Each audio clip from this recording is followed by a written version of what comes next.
Hello and welcome to Community Producers. I'm your host, Samantha Unrau. Now, for those of you who don't know, Community Producers is a show where viewers from Winnipeg and the surrounding areas can submit their videos to Shaw TV and have their content aired on our station. So today on our episode, we have some really great submissions for you to see. These submissions can be anything from a personal project that you've made, something that you've made with friends, even like a school assignment. Basically anything that you've made and are proud of, we'd love to see. So coming up first after the break, we have the first segment, Chalk Talk, where Marika is going to give us some insight into autism and how it relates to the five senses. And after that, we're going to have some fun feeding reptiles with Prairie Exotics. So stay tuned. Hi, my name is Marika, and welcome to Chalk Talk.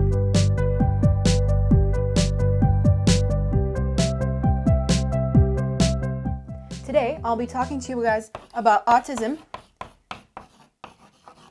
in relation to the five senses. Now, many people on the autism spectrum have a difficulty with sensory information. They might be under or overstimulated or sensitive to the five senses: sight, smell, touch, taste, and hearing. Looking at how the five different senses impacts an autistic person's life, it helps us to understand that person as a whole. Any meltdowns or anxiety attacks or paranoia could be caused by over or understimulation of these senses. A person who struggles to deal with everyday sensory information can experience sensory overload, just too much of one or multiple senses, when there's too much noise in a crowded room, when the lights are too bright at a club and they're flashing lights. It's also one of the causes of epilepsy, too much noise and lights. And that can result in withdrawal,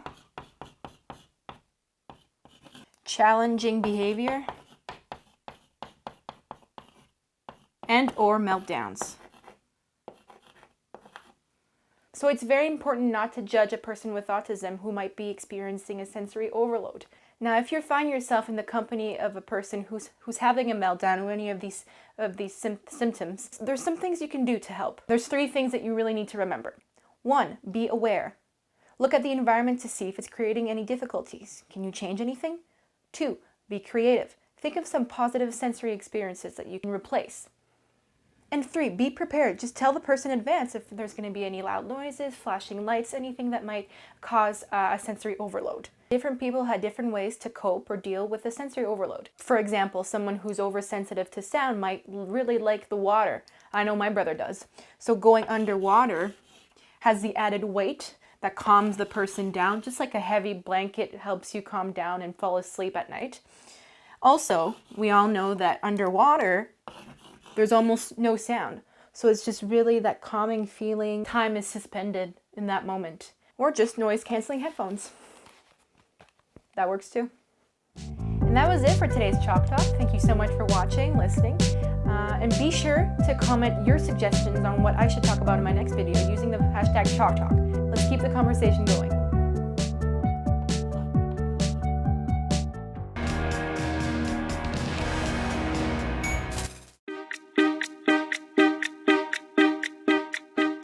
Those are the big juicy hornworms that we get for a treat from Winnipeg Reptile. So they're not a staple everyday food item.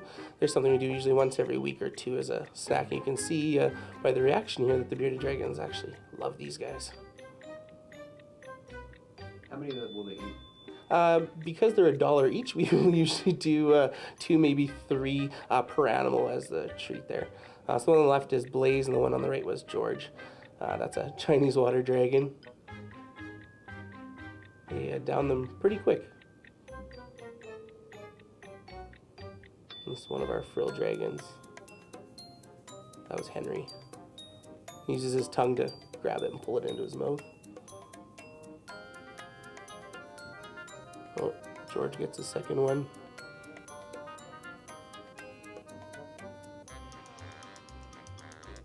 Oh, maybe not. Oh, there it goes. Ah, gets it.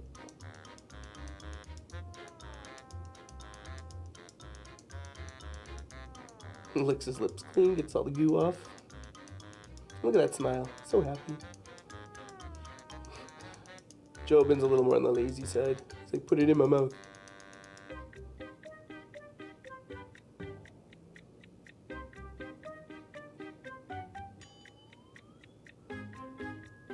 Oh, I guess he gets two because he's been dieting. Sometimes you gotta move them around a little bit, get them interested. Oh, this was one of our first Savannah monitors that came in. She was about 17 years old. Typically in captivity they only live 12 to 15 years. In the wild they should live about 20. In her left eye there she had a cataract. She was actually blind. She lost quite a bit of weight. Doesn't have the best mobility either, unfortunately.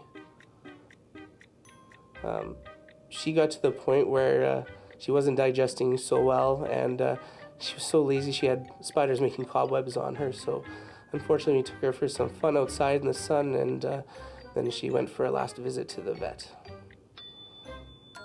But we had her for about 3 years. She was surrendered to us, and gave her some good care and some lovely treats like you see here, making the last couple of years with us. Awesome. And they got that split tongue so they can actually smell. That's why she's flicking it out. And with the split tongue, they can smell left and right, which is kind of cool. They smell in stereo like we hear in stereo. Wanting another treat? Oh, this was another surrendered blue-tongued skink. I think that guy's name was Bob. So Bob's getting his treat of a hornworm here. He doesn't have the same motivation to kill it like Dougie Fresh does. But you see, he does still shake it around a little bit. These guys are omnivores, so they'll eat fruits, veggies, salads, they're bugs. Some people actually just feed them a high-quality soft cat food.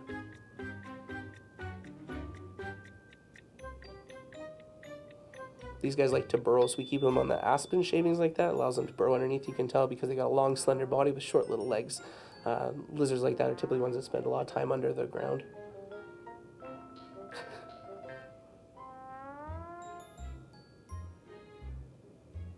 That's one of our female frilled dragons hanging out. And if I remember correctly, I think Henry comes down and scoops her worm. Yep, there's Henry. No worm for you.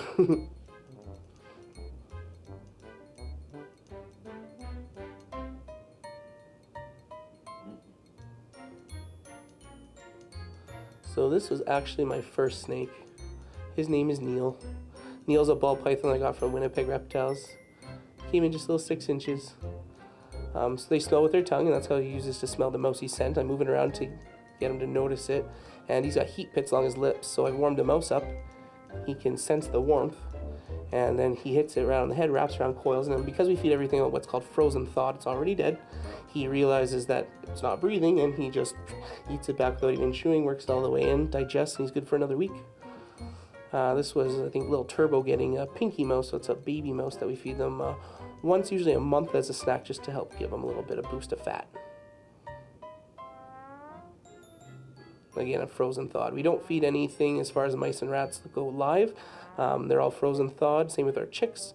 But any of the bugs are obviously live. It helps keep the animals a little more active, moving around hunting for them.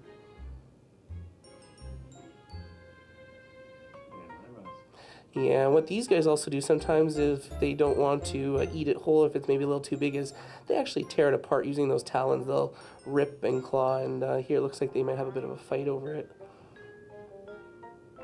Oh, and they're very, very fast, quite agile to run around.